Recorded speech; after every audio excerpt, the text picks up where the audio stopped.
Hello, my name is Jackson Benyon. I'm a blacksmith, and today I'm going to be showing you how to forge your very own J-hook, just like this one. J-hooks are an extremely useful tool or hook to have around everyday garages or blacksmith's workshop. I myself use them. Today's just going to be another instructional video on how to forge your own J-hook. That's it. Hope you enjoy.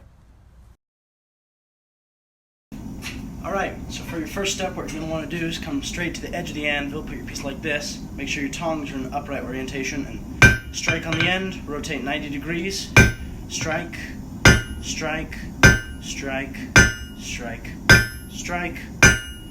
Continue to rotate 90 degrees, making sure that half of the face of your hammer is on the anvil, while half of the face is striking off. These are called half on, half off blows. Clean up a bit. As you can see, that right there is the start of our taper. I'm going to put this back in the fire. Alright, so the next step is just coming straight to the end of the anvil again and working that very, very tip of your taper, kind of letting your hammer glance off the edge of the anvil before it gets too cold. As you can see, that's how we achieve a very, very fine point taper.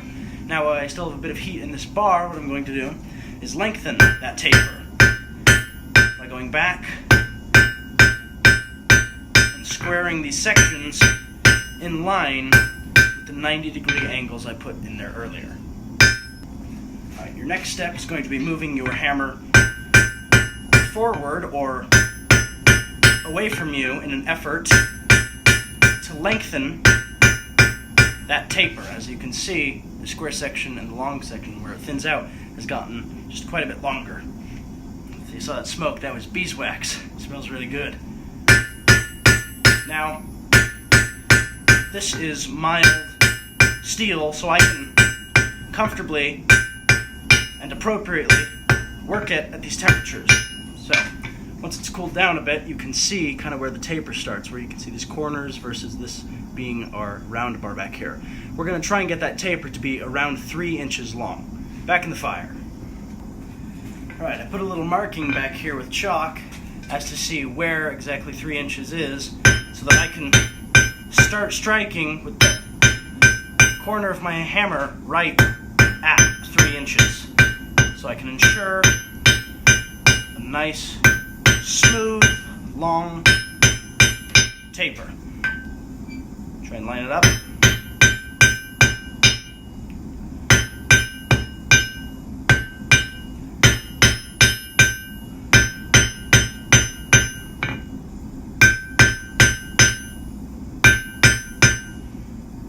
Now flatten. And as you can see, that is our finished 3-inch long taper. So you can see where the corners are and where they aren't, and where they start is where our 3 inches starts. Alright, the next step is to find where that 3 inches begins, hang it over the edge of the anvil, just right about there, and strike down upon it, letting our hammer go to the sides of the anvil with it. I'm going to straighten this, flatten that out a bit, and walk my hammer along that 90-degree bend that we just made, just like that.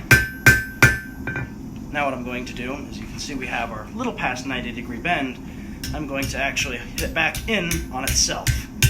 Just like this. Make sure to flatten.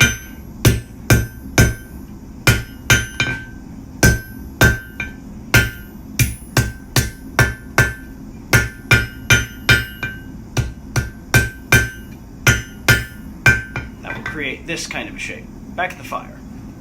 Alright.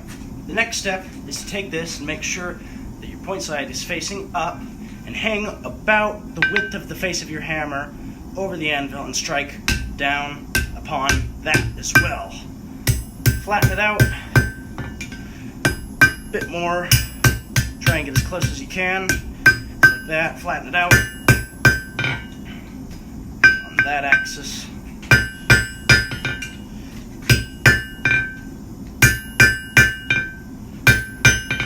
Trying to get as close to a perfect 90 degrees as we can get. As you can see, that will become the nail for the little J-hook. Back in the fire. Alright, next step is going to once again be coming to the edge of the anvil, making sure half of our hammer face is on, half is off, and making a big strike, 90 degrees. Big strikes. Just working it down, same as we did on the other side, but on this side, we're going to try and focus just the tip.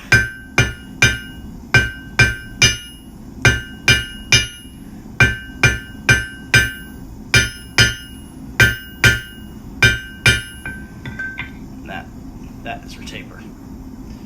So I'm going to clean it up on the next heat, make sure that tip is a little smaller and finer. That's it. Back in the fire. Alright, so while that very tip is really hot, what I'm going to do is come right to the end. And look how cold that I already got. But I got a couple good strikes in. Now, I'm just going to clean up and very, very slightly lengthen our taper to about an inch. I'm going to straighten the piece.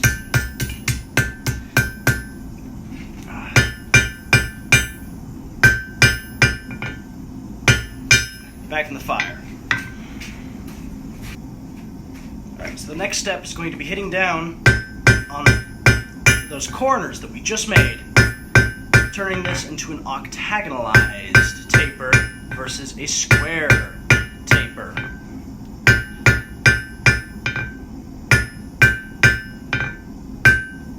So I don't know how well you can see this,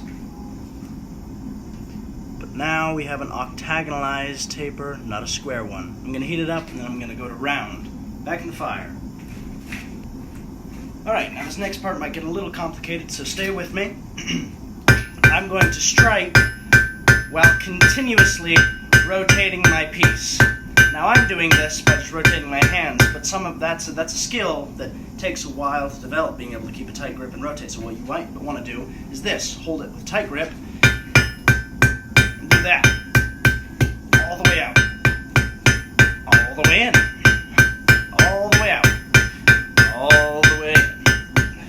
I prefer just to be able to have a tight hold on it and twist the tongs in my hand, but that's a skill that takes a good long while to build, so you might just want to do this. Alright, so the next step is another bend, and when you're going to do it, you want to put, once again, just the width of your hammer over the anvil, but make sure that the spike we made is facing downwards. Measure, make sure it's pretty aligned, and give it a nice one large strike, just like that. Walk your hammer over the bend, come back here, straighten, flatten, walk your hammer, just like that. Now I'm going to knock this tip in because the next step is a curl. And I like having my curls able to be just a little past 90. It kind of looks like a gooseneck, you see that? So the next step is very important here. Follow along very closely. Back at the fire. Alright, so the next step is we're going to bring this gooseneck to the anvil, hold it up so the tip is facing up. We're going to strike down on it, harder than you think you need to. Now I'm holding it directly underneath the burner so I can get it as hot as possible. Come to the anvil, hammer up at an angle, tongs up at an angle, like this, and just like that. Beautiful. Check it. Tighten on the side, just like that. Magnificent.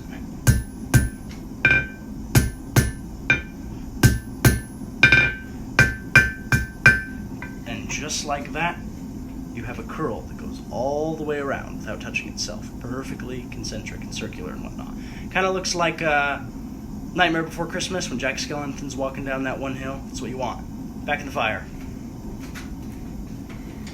So, next step is to heat up a lot of the bar, more than you think you need to, just like this. And then we're actually going to quench that curl out. So have a quench tank or a bucket of water or something of that nature ready. And you only want to quench the curl, no further. You see how just the curl's cold?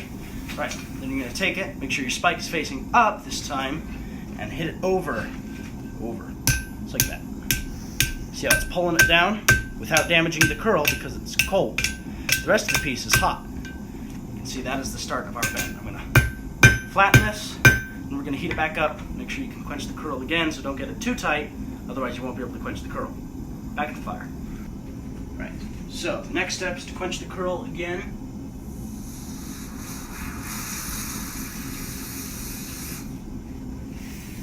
the horn this time, hook it underneath like that.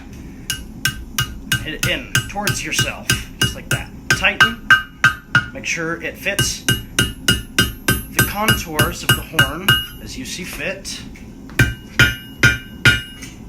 Now I want it a bit more this way, just like that.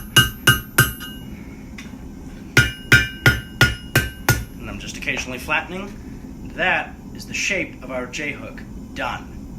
Now for finishing, back in the fire. Alrighty.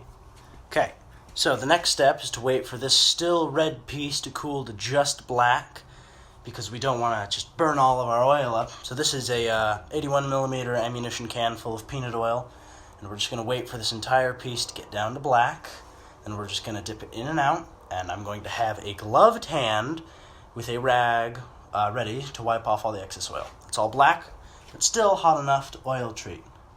Because pulling that out of there, you can see all that smoke. It smells oddly reminiscent of Chick-fil-A. A couple seconds in, you should be fine. Drip as much as you can of it off, and it is important to wear a gloved hand when wiping all the oil, because as my teacher taught me, it is a law of the universe that this still hot piece of steel will find every hole in this rag. Wipe until the majority of the oil is gone.